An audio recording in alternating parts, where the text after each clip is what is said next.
Good afternoon, ladies and gentlemen. My name is Larry Lederman, and I am the chair of the Ambassador Speaker Series. I'm pleased to welcome you to this, the third session in this academic year. But before introducing our featured speaker, I would like to first recognize some of our guests.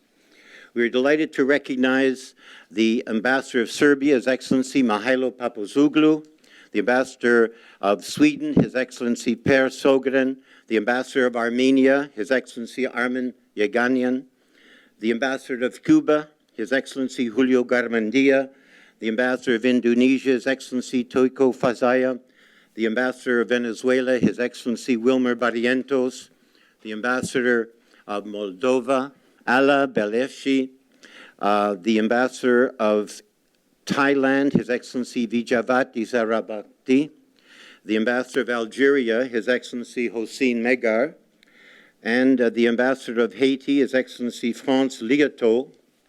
We are also pleased to welcome representatives from the embassies of France, the United States, Germany, Latvia, Israel, and the High Commission of the United Kingdom. We also welcome former ambassadors of Canada to the OAS, Alan Cullum, and the former Canadian ambassador to Ukraine and Russia, Mr. Chris Westall, former ambassador to Switzerland, Robert Colette, and the former Canadian ambassador to Kazakhstan, Margaret Skok. Also members of the Canadian government, including those from Global Affairs and Natural Resources Canada, and students and faculty from Carleton University, University of Ottawa, and Algonquin College. Now it is my great pleasure and honor to introduce our featured speaker, the Ambassador of the Russian Federation to Canada, His Excellency Alexander Darchiev. After graduating from Moscow State University, having studied history, the ambassador embarked on postgraduate studies at the Institute of the U.S. and Canada at the Russian Academy of Sciences. In 1992, he joined the Ministry of Foreign Affairs, where he was appointed the head of section in the Department of North America. Then, from 1997 to 2002, Ambassador Darchiev was assigned as a counselor to the Russian Embassy in Washington. In 2003, he was assigned to the post of Deputy Director of the Department of North America in the Ministry of Foreign Affairs in Moscow. And then in 2005, he returned to Washington, where he was appointed Deputy Chief of Mission to the Embassy of the Russian Federation until 2010. In 2010, he was made Director of the Department of North America in the MFA in Moscow. And in October 2014, he became Ambassador of the Russian Federation to Canada. Please welcome Ambassador Alexander Darchiev.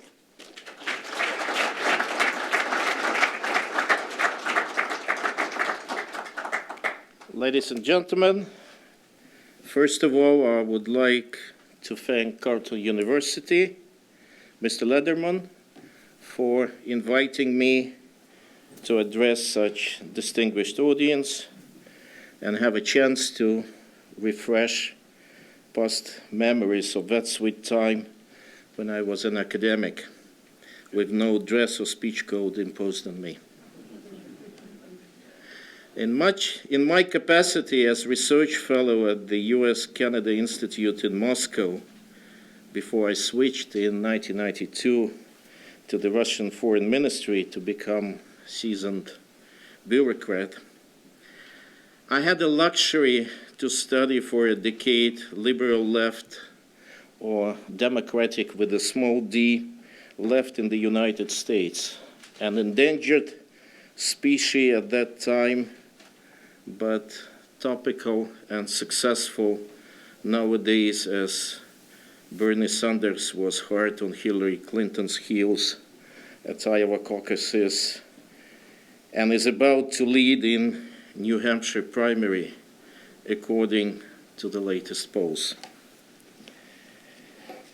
Keeping in mind that brevity is the soul of wit, I'll do my best to follow that adage. But given the magnitude of the topic, priorities and challenges of modern Russia, something can inevitably be missed or omitted, so you are invited to ask questions afterwards. Since early 1990s, Russia has undergone dramatic change which involved drastic transformation of the economic system from state-run to a market one, as well as political transition to a strong elected presidency reminiscent of a blended American-French model, to a vibrant legislative and judiciary, expanding civil society. Of course, last 25 years were overwhelmed with turbulence, delusions, and misconceptions, especially in late 1990s, an extremely uneasy and hard time when the very statehood was threatened, when terrorism was spilling over from our southern borders to Moscow, when painful reforms sometimes went too far, throwing out the baby with bathwater. But through trial and error, one simple truth is now consensual and largely prevailing, that excesses, whether ideologically covered or not, extreme right or extreme left, are dead wrong.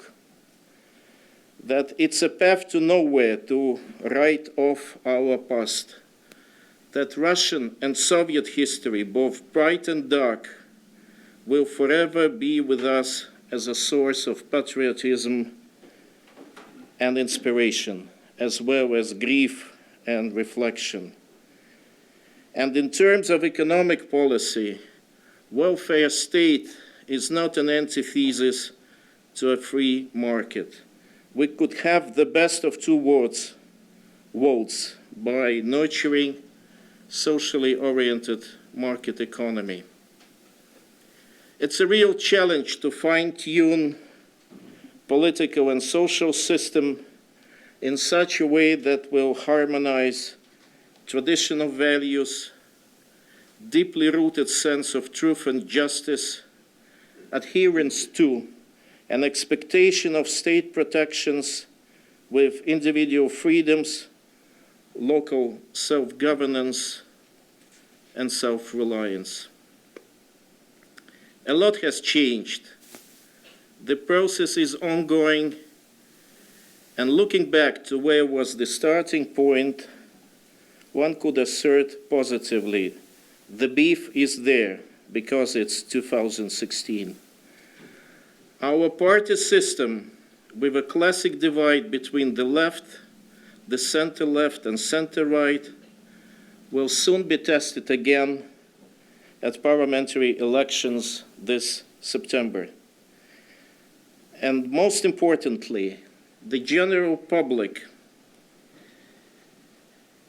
now agrees that along with being proud of and paying tribute to our heroic past, especially enormous sacrifices in the war against Nazism, which we call the Great Patriotic War, we need to build on that foundation a modern, dynamic society.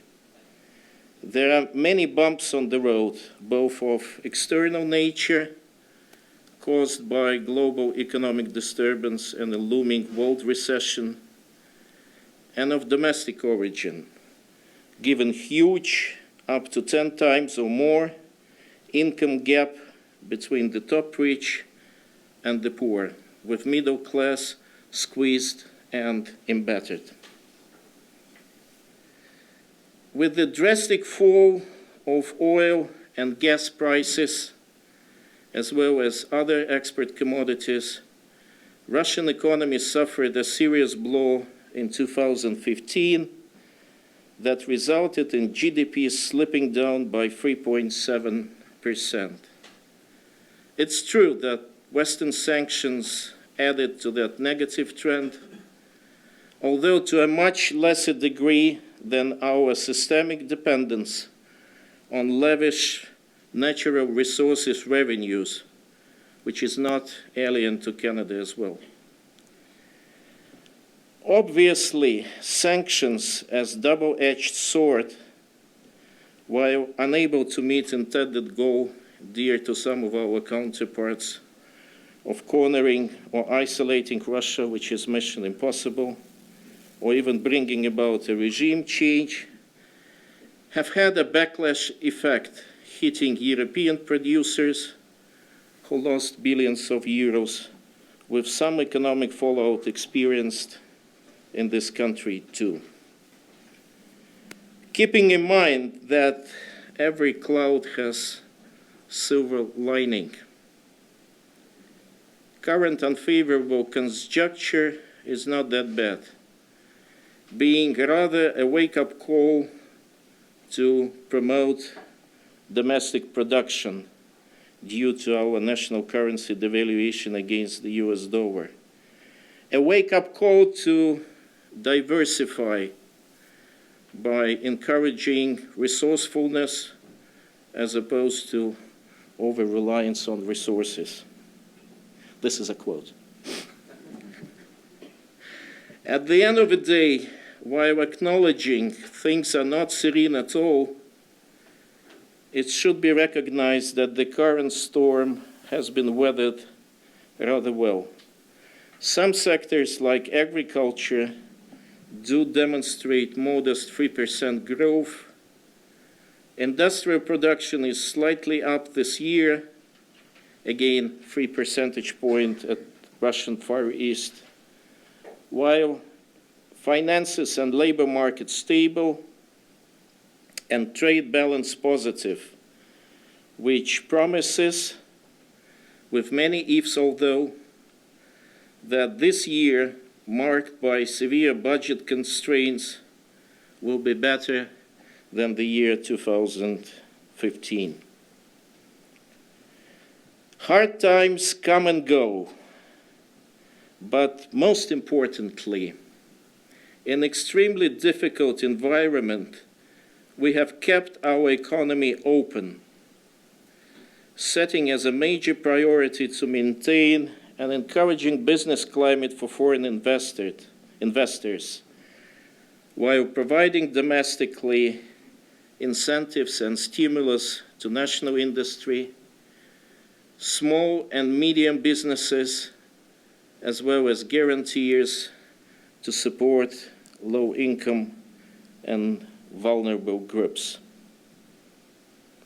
In a changing world where terrorism in its ugliest, medievally barbaric form, with mass beheadings and executions as a routine, can come at any moment to our doorsteps, the pressing challenge for the Western Russia is to join efforts, like they did in anti-Hitlerite coalition more than 70 years ago, putting aside disagreements and animosities until the common enemy was totally defeated.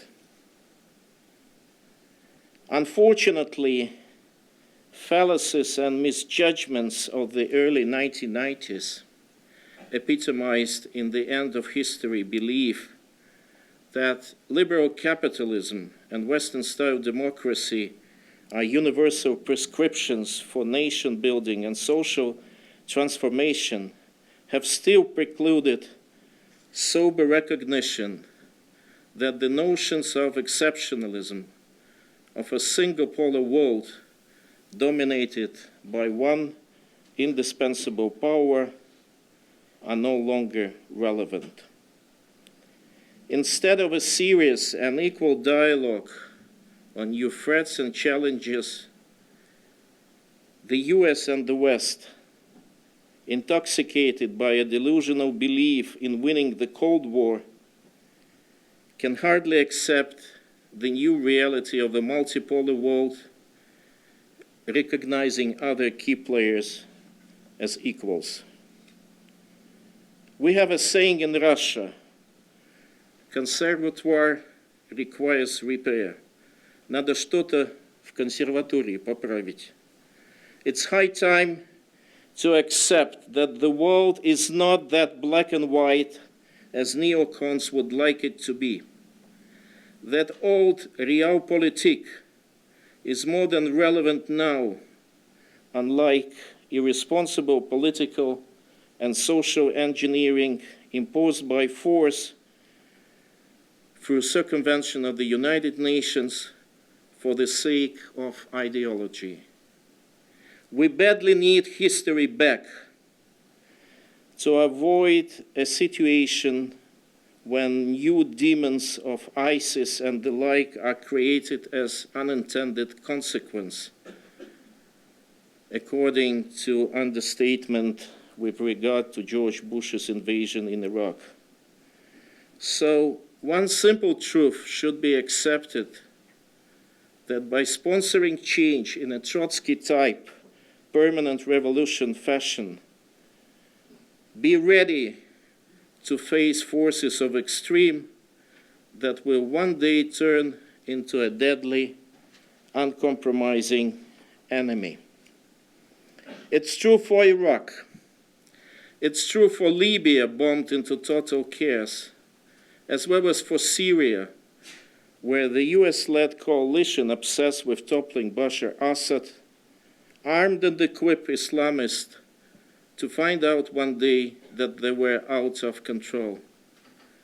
In retrospective, the West stepped on the same rake in Afghanistan during 1980s, where CIA trained and equipped mujahideens to fight Soviet army, only to face them 2 decades later reincarnated as Al-Qaeda, and to discover that former freedom fighters employed acquired battle experience in attacking their former sponsors.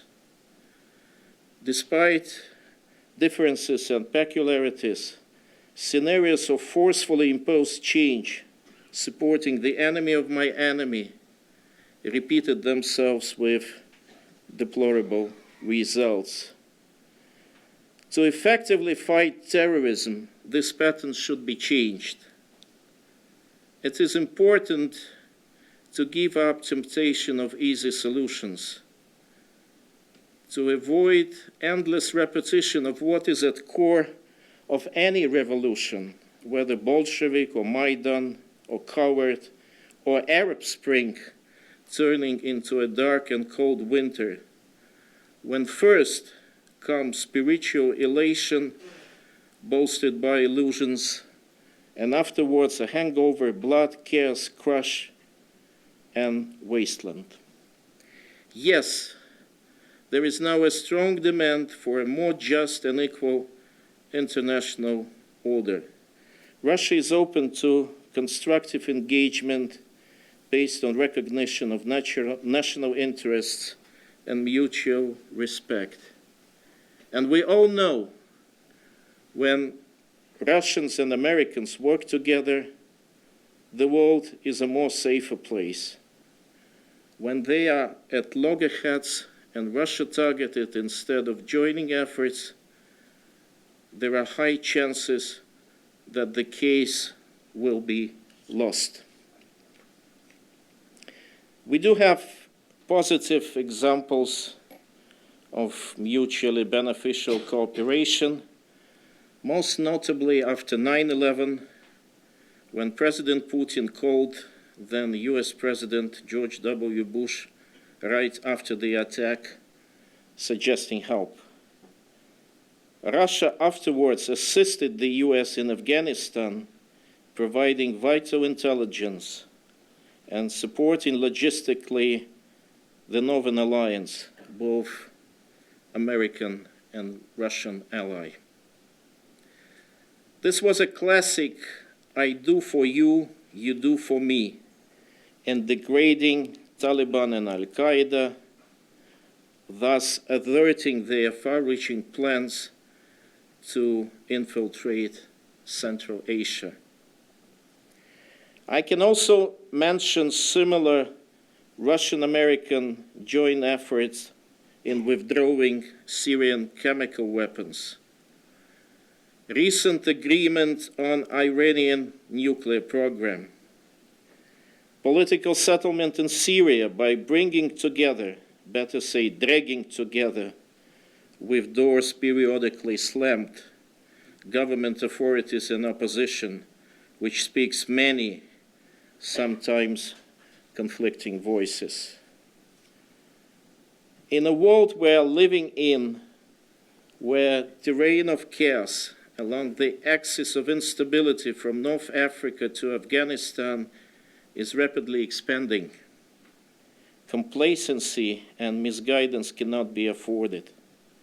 We need to move forward with political settlement in Syria, coming to terms despite resistance by some regional powers that pursue their own agenda, catching fish in muddy water, providing cover for their so-called good terrorists with hair-splitting difference or no difference at all with ISIS and the like. So, defining our national security, we prioritize engagement with the US, and I should add Canada, with the European Union on an equal and mutually respectful basis, giving preference quite naturally to cooperation with our partners, first of all in the Euro-Asian Economic Union, as well as in BRICS, Shanghai Organization of Cooperation, and Asia-Pacific. In Russian-American relations, while recognizing limits and seemingly insurmountable obstacles to our engagement, we would like to act cooperatively where it's possible and where there is mutual interest. Although no illusions are harbored, given that in the past our many concerns, for instance over missile defense, were routinely ignored, followed by advice to trust verbal assurances instead of legally binding papers, as we insisted. We believe that deep reassessment is needed to make our multipolar world more secure and just. This should be an honest two-way dialogue with the acceptance of the simple fact that the West does not speak for the whole of international community, only a part of it, while BRICS countries, other players, stand for their vision of world order as more just and domination-free. Don't forget about wider Asia-Pacific, Latin America, about Africa, which is a victim of global inequality, doomed to survive on a subsistence level with no chances for even getting closer to golden billion. Unfortunately, old Cold War mentality is still there. Dire predictions by some Western officials and media are in abundance, and Red Scare scenarios are back, while in pure figures, NATO potential by any count, be it manpower, artillery, tanks, and aircraft, over-exceeds Russian armed forces several times.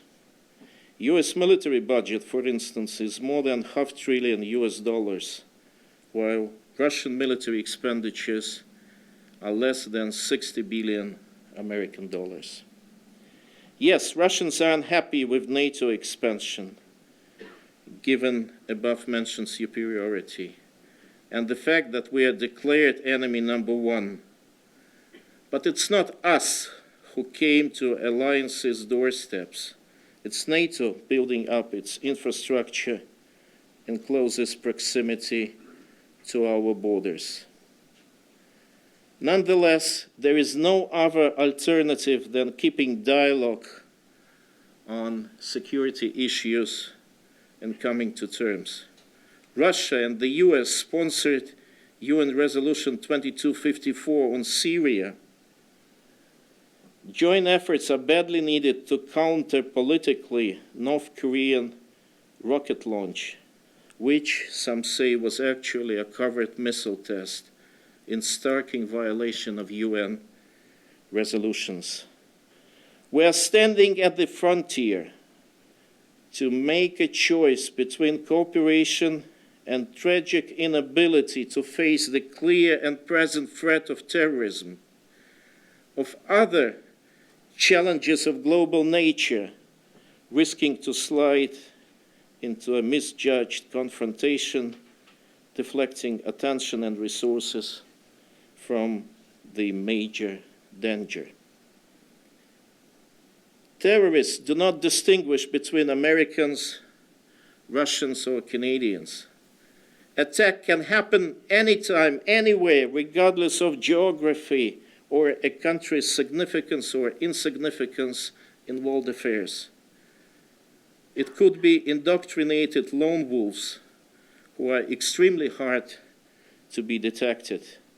It could be recruited fighters determined to kill, like the ones arrested yesterday as far as Yekaterinburg, the city at Russian Ural Mountains.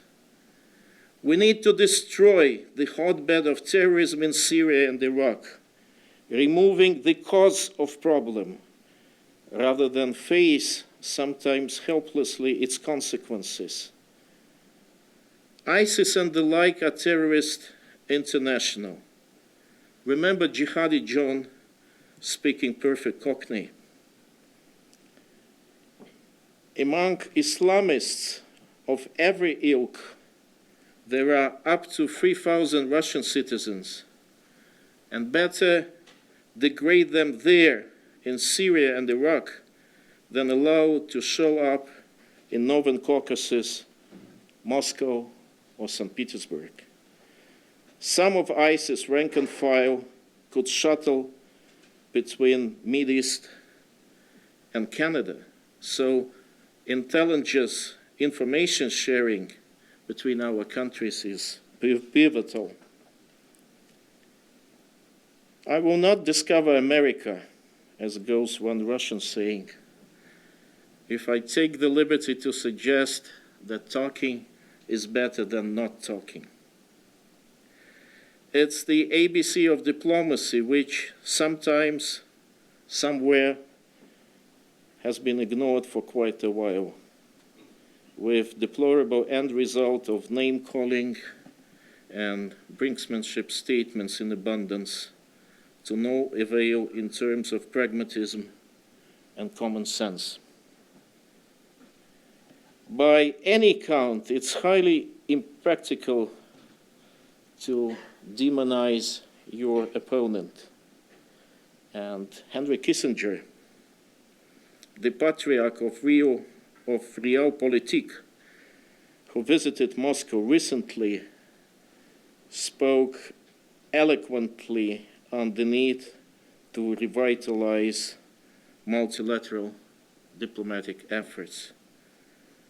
So, heeding that advice, another simple truth is to be remembered, that sacrificing diplomacy to domestic consumption and parochial calculations could backfire. That by being polite, you will win much more than pretending to be rude, because of a high risk to become a laughingstock on social media, whether as a crybaby or as a phony macho. What comes to my mind as exemplary case of negotiating technique is how Henry Kissinger, in his capacity of National Security Advisor and Secretary of State, maintained confidential channel of communication with the Soviet ambassador, Anatoly Dobrynin. To save time for substantial discussion, they agreed to fix principled position of both sides on paper, designating them numerically. So, at their encounters, Kissinger simply referred to the US argument number 5, while Dobrynin cited appropriate Soviet argument number 5. And after that exchange to fulfill instructions from the capitals, they were turning to real business of bargaining, something in great demand nowadays. It's very encouraging, I should say, that Canadians voted for change last October, which opens the window of opportunity for a fundamental shift from self-isolation to engagement in foreign policy, for a stronger and constructive Canadian voice on the international arena. Canada could indeed do more given its record of mediation. Cuban-US rapprochement is the latest example. And by sharing its own experience, for instance, advising Ukraine to transform itself from a current unitary state into a federation like in this country, it can urge authorities in Kiev to implement Minsk Accords in earnest, in whole entirety of interrelated measures, through direct dialogue with leaders of Donetsk and Lugansk Republic to define their special status as société distinct, where Russian is recognized as a state language, political and economic rights guaranteed. As an ambassador whose mission is to make relations with the host country better, I hope for the better, for bringing dialogue back as opposed to ideologically charged monologue, for restoring channels of communications to engage in tough but promising bargaining. We can agree to disagree, proceeding from the premise that traditional diplomacy has no alternative if serious business is meant. Russia is ready for a comeback to business as usual, though business unusual or no business at all was not our option.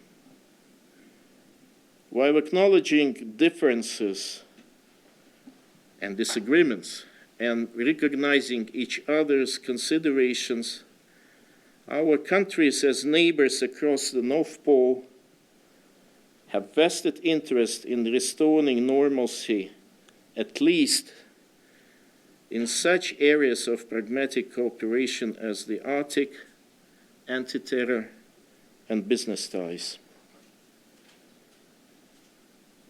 Northern dimension is of particular importance, given our adherence to the principle of sovereignty, as well as rights and responsibilities of Arctic powers.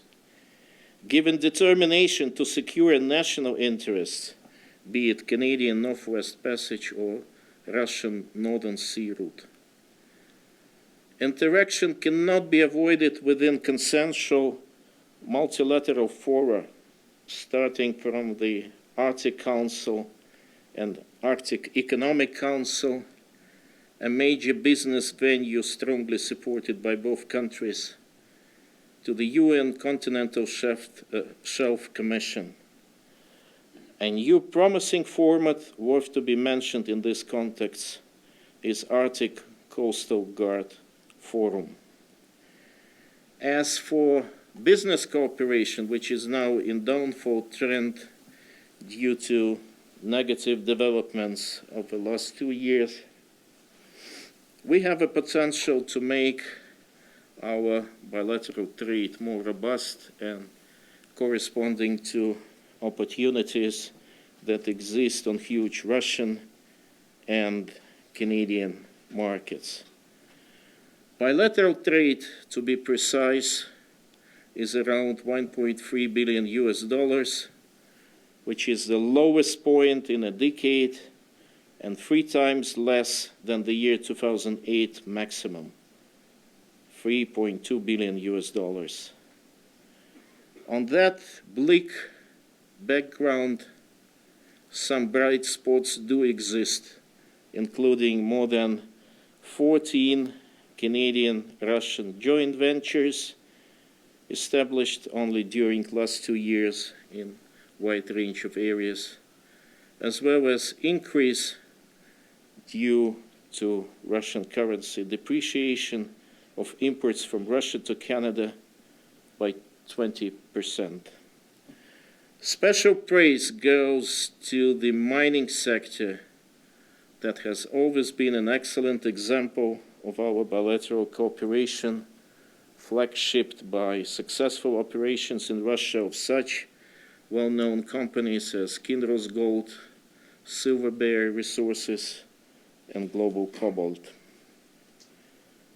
We could also make a headway in our agricultural cooperation as well by agreeing through our respective agencies to allow Russian companies to export certain pork products to Canada while giving green light to import some Canadian pork items to Russia. This will be a small but important step forward worth trying. Doing business in Russia these days means substantial expansion to a larger market of a relatively new but fast expanding integration entity of Euro-Asian Economic Union, which is a joint cooperative effort by Armenia, Belarus, Kazakhstan, Kyrgyzstan, and Russia, comprising 15% of the world's landmass, with goods and services, as well as labor force, shuttling freely between member states.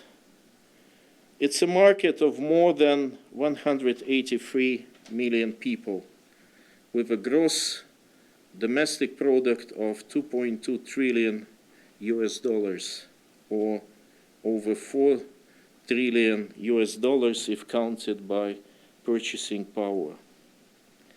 An integration project formed in strict accordance with WTO rules, following a principled approach of inclusion, not exclusion, and proceeding from the premise that regional trade agreements like TPP should supplement, not substitute, existing global trade system. Ladies and gentlemen, I'm an optimist. And an optimist, by definition, is an informed pessimist. So my symbol of faith is that both sides of every story should be heard, that common sense will prevail in the final run, although change does not happen overnight. It's a process which I believe could unfold rapidly or step by step, but surely in a positive direction. Thank you, and excuse me for my not so fluent English.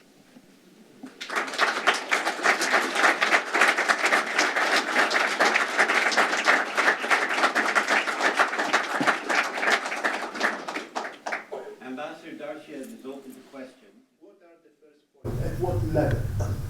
Because to expect that out of the sudden everything will be, warm and nice and cozy, and we will exchange ministers and so on, is probably too much to expect. So please enlighten us about, in what precise way, on your optimism towards our nation. Did you hear the question in the back? Yes. How do we engage? Yeah, and what is really an optimism? So I believe that we could start, Americans have a definition, such thing as grassroots. So we could start at the grassroots level. We urgently need to restore intergovernmental communication, because right now we have it zero, to be frank, except for some working level contacts. We now have 0, which is not wise. So I think that we need, maybe we could start with restoring normal communication between Global Affairs Canada and Russian Foreign Ministry. That's the one thing, and maybe we could, I think it's high time, say, for our deputy ministers who is in charge of the geographical areas like North America and Russia, Eurasia, meet in person.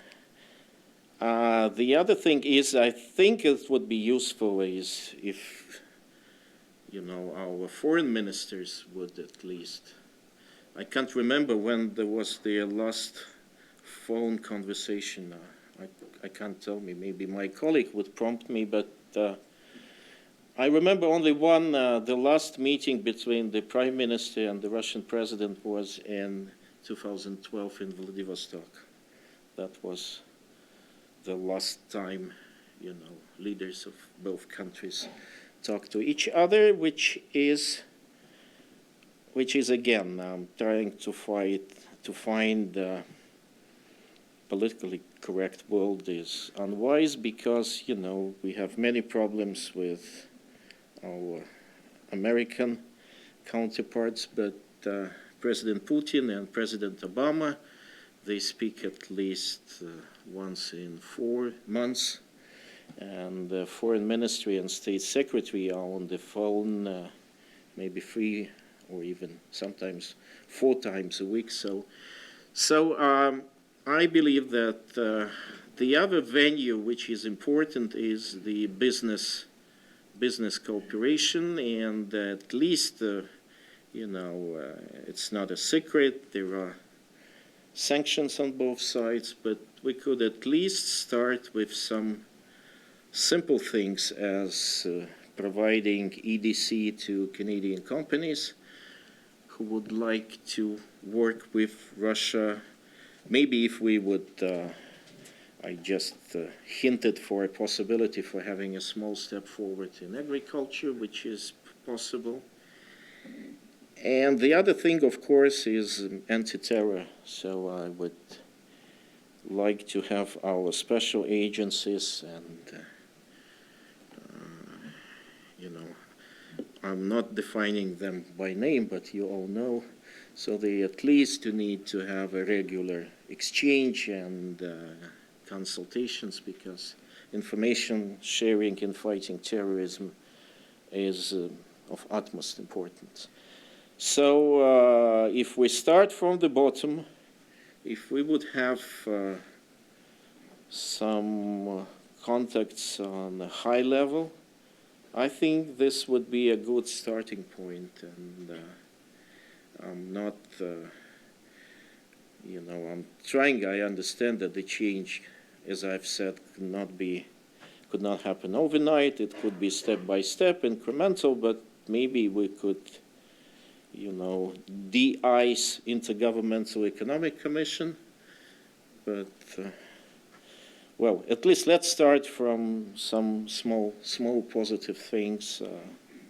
And this does not mean that neither side capitulate. I was asked by one of the journalists when I told her that, Russia cannot be isolated, we want to have a dialogue, and they say, does that mean that we are capitulating? I said, no, it's a win-win situation, it's too obvious. So we need start talking again. That's important, and in this sense, I'm an optimist, yes.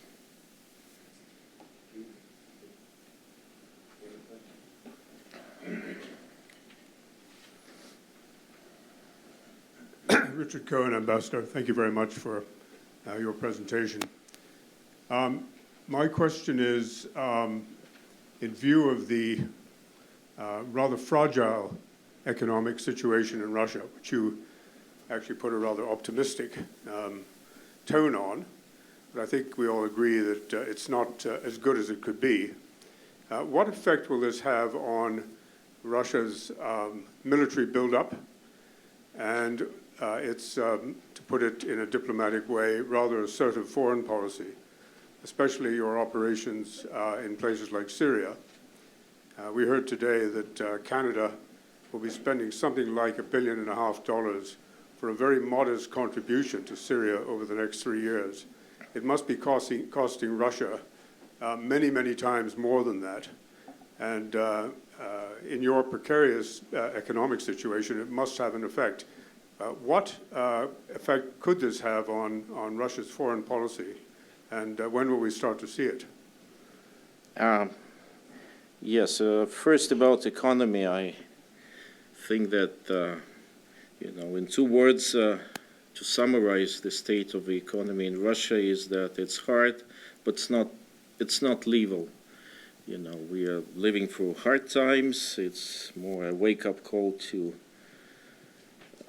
restructure, to diversify, and there are many factors involved. But I believe it's rather stable. We have a budget deficit which is only 3%. So economists may not agree with me, but the other important thing is that we have no boots on the ground in Syria. So we have our planes there, and expenditures for the operation itself, it's within, at least so far, is within the regular military budget of the Russian Defense Ministry. So, and we have made it, so we said several times that we are not planning to send ground troops to Syria, and given that there is the Syrian government army,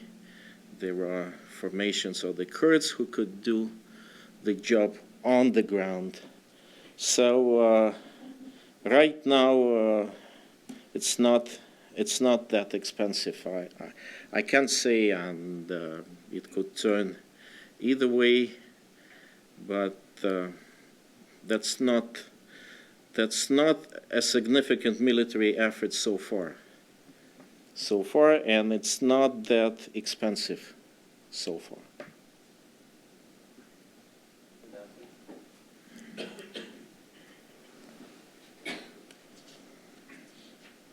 Good evening. I'm from Algeria. I'm your neighbor. Ambassador, thank you very much for highlighting the fundamentals of Russia domestically and the foreign affairs. I have maybe 3 questions to ask you. Russia is a major producer and supplier of gas and oil, and the oil market is in turmoil. How do you assess the situation? What can be done by Russia to try to reach out to OPEC countries and even to Canada as to try to an action to stabilize prices so that all parties involved will be winners? Secondly, you mentioned rightly that the major challenge of the world is fundamentalism and terrorism. And there is a lot of initiative pertaining to try to stabilize Syria and find out a political solution. At the same time, you mentioned Libya, and you used the word chaos. It seems that the situation in Libya might be more devastating than the situation existing in Syria. How do you assess the situation in Libya, and can you see if there is any comparison with what's going on in Syria? Because the extension of fundamentalism and destabilization will be of a magnitude, let's say, impact all over Africa, the Mediterranean region, and Europe. Thirdly, you said that there is a need for collaboration to try to tackle issues at stake, to preserve peace and stability. What are, according to you, the missing ingredients to start something new with America, since that Russia is indeed a major global actor as well other countries like China, India, and others. Thank you so much. Well, as for gas and oil, in summer I was asked a question, so do you think that $50 for gallon would be a right price, and whether the Russian economy survived with that price? And I've said, look, if it will be 50, is, our government saying that this would be quite enough for us, given that, 2 years ago there was 100. But, we now have oil going down. It's like 27, 25, and so we don't know where it could stop. The only thing I know that would be a death blow to shale oil production, and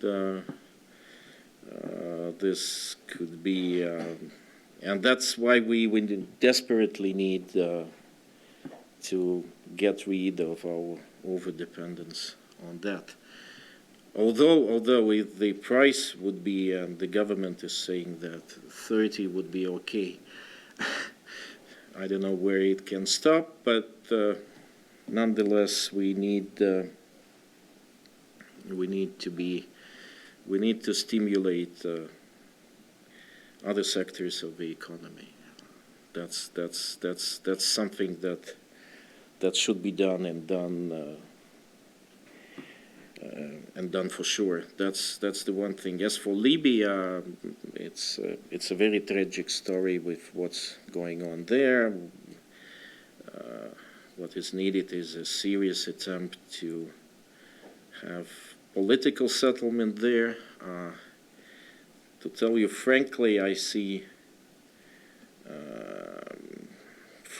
no way how this can be done. There were some, we had a state, so now there is no state there. There are different groups. The ISIS made a hotbed there, and there are terrible problems with political process in Syria, and we cannot get, the problem is that the opposition speaks too many voices, and again, I've mentioned there are some regional powers with their own agendas, so I believe that the key to have a solution is by Russia and US working together and just making them, at least bringing them in the same room and force them talk. I don't know, it may sound naive, but I see no other way how this could be done. That's the one thing. The other thing, there should be uncompromising fight against the ISIS and the like. And, one of the stumbling blocks is that we could not agree who are the terrorists, because some say, they are not terrorists, they were aligning with ISIS on some issues, but it's a really hard process. But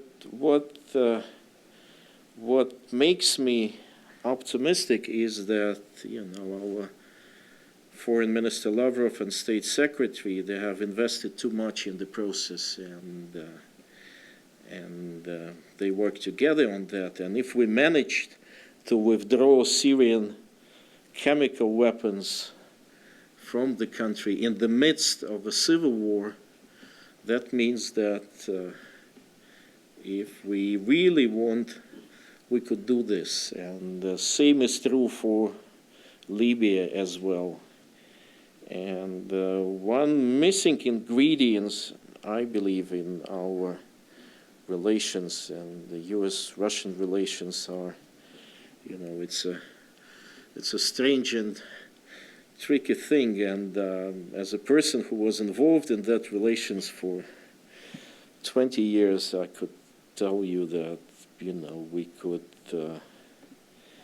have very harsh exchanges in public, but we always managed to, when we were talking,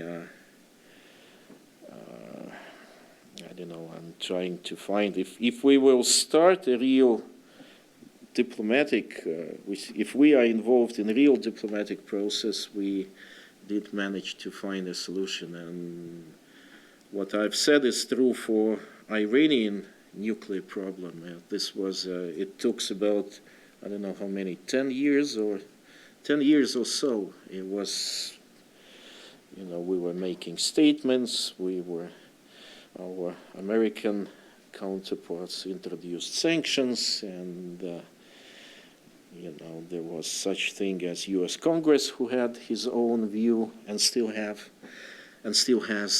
on the problem. But nonetheless, we somehow managed to find a way out, and I don't know, maybe we need to remember our past experience. And you know, I've described the negotiating technique between Kissinger and Dobrynin, so maybe we should use this experience, because just for matter for saving times, because, you know, I've been negotiating, you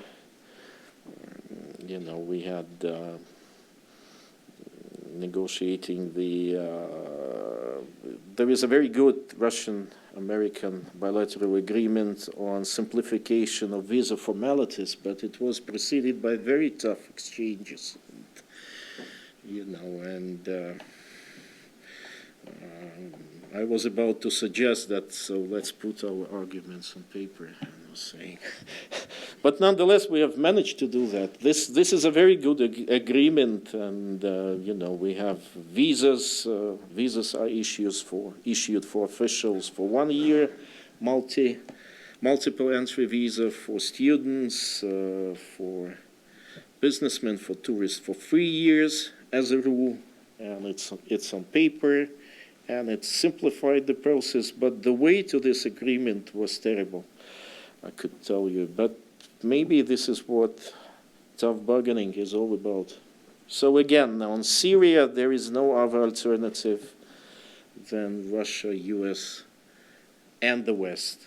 US as the leading force of the West could come to terms. And I remember every time we were talking to Europeans on something, they were telling, look, go first, agree that with Americans, and then it would be much easier for us to follow suit. So again, the only way we could do it is through negotiating and bargaining, both on Syria and Libya.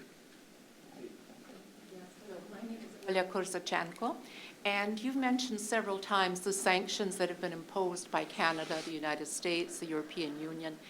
Can you tell us more about why those sanctions were imposed, and what are the conditions for lifting them? Thank you. So the sanctions were imposed. If we talk about American sanctions, so it started before developments in Ukraine. It started in earnest in 2012 with the, I don't know whether you heard about the Magnitsky case. He was a businessman imprisoned in Russia, so he was accused of some financial embezzlement, and he died in prison. And there was a public campaign by another businessman who is a British, is Bill Browder. Actually, by the way, he is the son of the former leader of the U.S. Communist Party. And again, there was a public campaign, and the American Congress have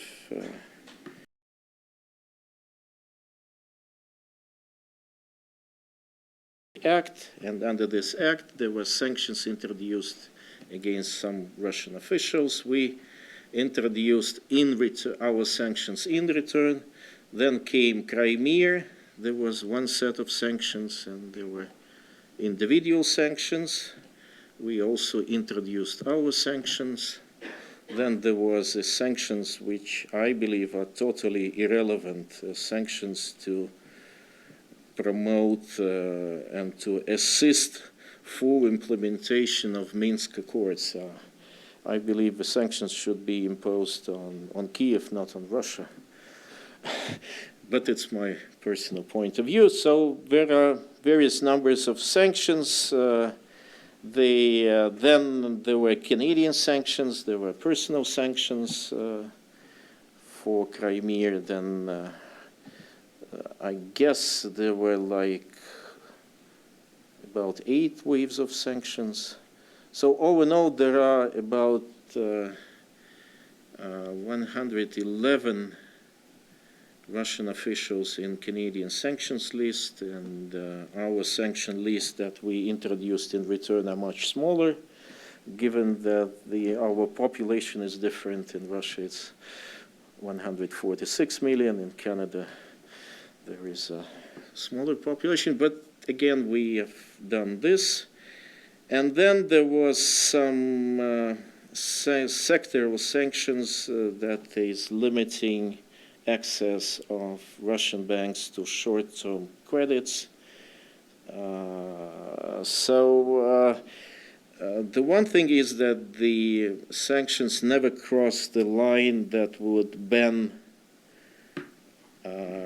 bilateral trade or any economic transaction with Russia, but this is an impediment to bilateral trade. So. And it was mostly painful for Europe because the Europeans and in many countries like Greece, Hungary, Italy, France, there is now lobbying for easing at least some sanctions. So I think this is a process. Some sanctions maybe stay for quite a long period of time. Some may be repealed if we have the Minsk Accord fully implemented, and although it's not that encouraging right now. So this is something that is not good, but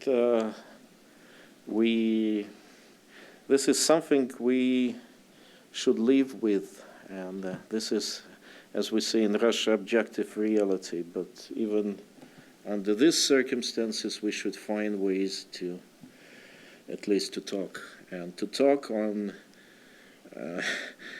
that sanctions are counterproductive, because the sanctions, as I've said, is a double-edged sword, and it punishes not only those who are under sanctions, but also those who impose these sanctions. My name is Joe Bissett.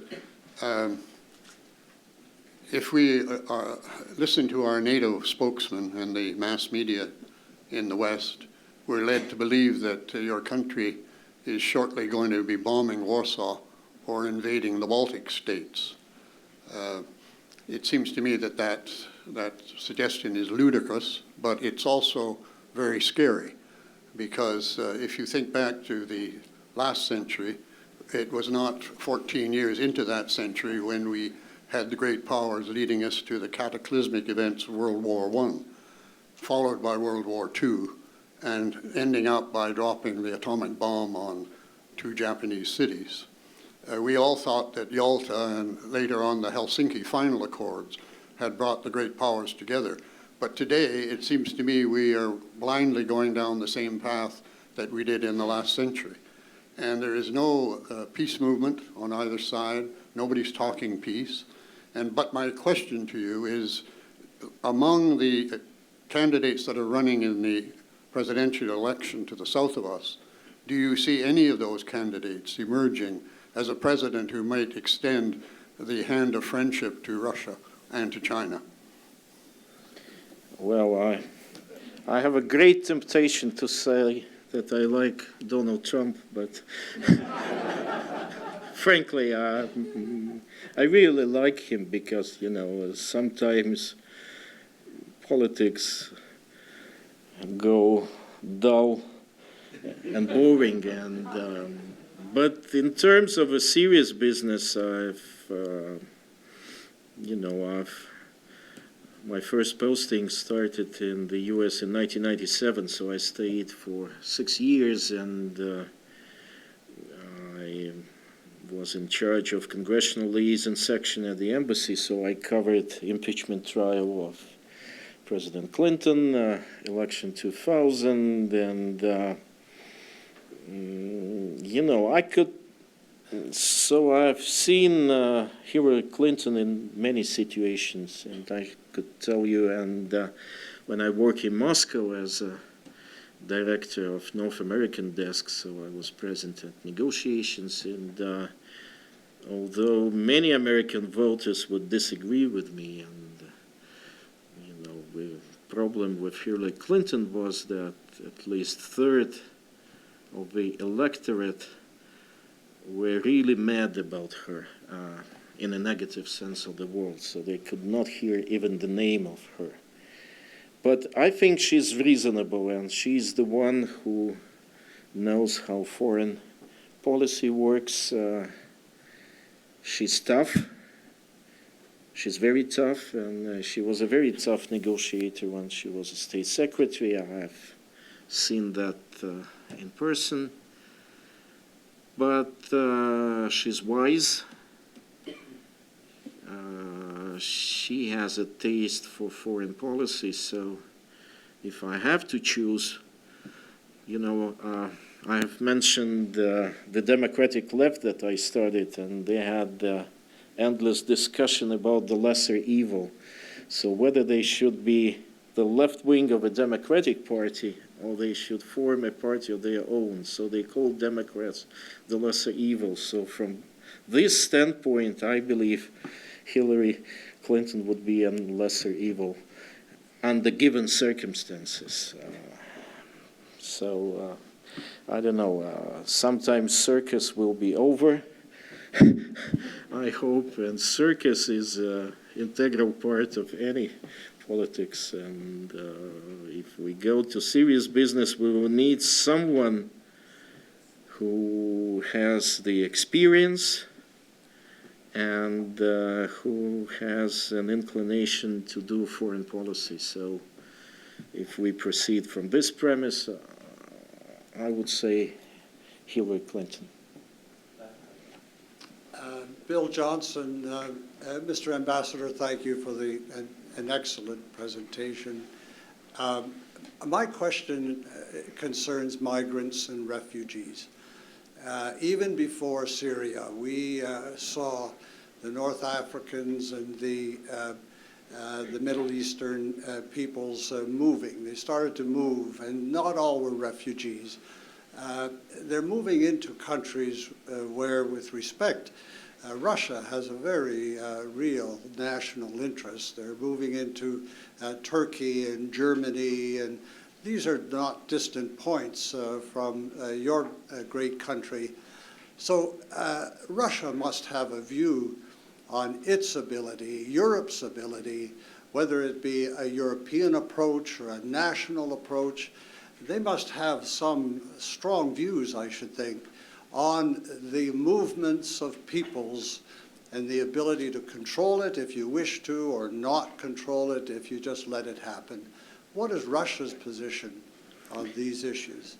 Well, I should tell you, as I've mentioned in my presentation, that we need to deal with the core of the problem and not with its consequences. I believe the sooner we have political settlement in Syria, that's the best ways to solve the refugee problems, because right now this is something we will never stop this. And Russia itself, no one is talking about this, but since 2012, Russia have accepted about 25,000 Syrian refugees. So mostly these are who have mixed families or someone who studied in Russia, learned in Russia, so they are coming and there are no problem with them. Many of them speak Russian, and it's true that many of them would like to go to Western Europe, and in that exodus, the Syrian refugees themselves are only about, I don't know exact figures, but there are about a quarter, but the others are from other parts, from Northern Africa, and we will never stop this if we will go along the path of destroying national states, and I could tell you that Gaddafi was a terrible dictator, but this was, it is said that unintended consequence, but nonetheless, why the Libyan state was destroyed. And Gaddafi himself made the warnings that you are opening a Pandora box. And so now it's too late for these lamentations, but I think we need first joint efforts. We should understand clearly and should define clearly what we want. We want peace in Syria. We want political settlement. And we should not allow, I'm trying to find diplomatic words, we should not get into a situation when we are trapped in a kind of wag-the-dog situation, when some regional powers dictate you how you should do this and this. Because, when one country is now saying that they do not want political talks in Syria, they will not allow a particular group to be there. This is not the way it could be done. This should be an inclusive process. And so we need first, of course, this should be, the Syrian parties should negotiate among themselves, but we should force them, maybe close them in one room and make them negotiate something. Because as for Syrian refugees, I believe as soon as we have peace in Syria, many would come back and many will not leave Syria. So I believe that we badly need, and we should not deflect our attention, to other issues. We could, when we're hearing things like, I was amazed by BBC documentary about the nuclear wars, how Russia attacked Latvia.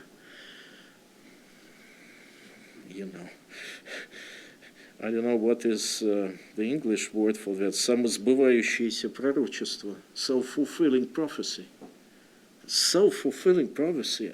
I don't know. We even in the worst years of the Cold War, when we have military maneuvers, and I myself was trained as a reserve officer, we never called in our games in other party, we said the Reds and the Whites, because there is some ethic, military ethic, moral ethic. I don't know, and I feel sorry. I feel sorry for a very respected gentleman who was a former British ambassador to Moscow when he agreed to, to be part of this, I don't know how to say, show, discussing seriously and saying that he will not feel sorry for 20,000 Russians killed there. I'm not sure I have an exact quote, but again, this is something that, and luckily we are not in a Cold War. When I don't remember who said that history repeats itself first as a tragedy and then as a farce. So what we have now is a farce, but it's a farce that could turn very violent. It could turn into a real mess, and we should be very cautious in our public, in what we are saying in public. Thank you. I would like to ask Canada's former ambassador to Russia, Chris Westall, to thank our speaker.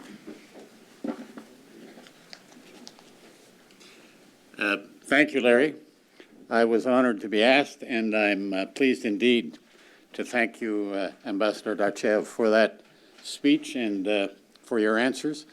I agree with one of the questioners that it was fine and valuable overview of the international security situation, and as well a fine analysis of our own bilateral links. And it was a heartfelt call for communication and for diplomacy.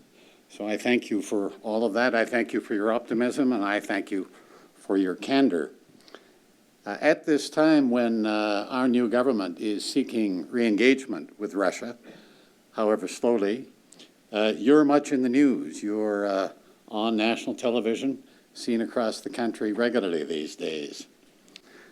I thank you for not only the speech and your answers and what you've given us this evening, but I thank you for the quality of your work.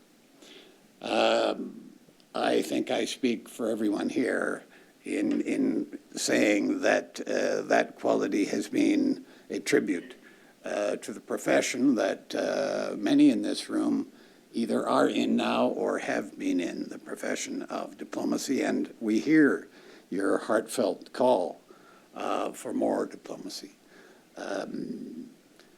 Our gratitude is genuine and it's hopeful. We're grateful for what you've given us. We're grateful for the high standards that you sustain, and knowing that you have a key contribution to make bettering our relations in the years to come. We genuinely wish you well. Thank you.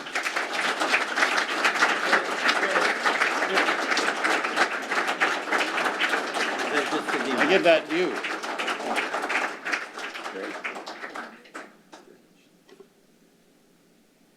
Take 3 pictures. 1, 2, 3. Doesn't work, okay. Thank you very much. Thank you. Please join the ambassador Thanks so in the much. adjoining room for the reception. Thank you.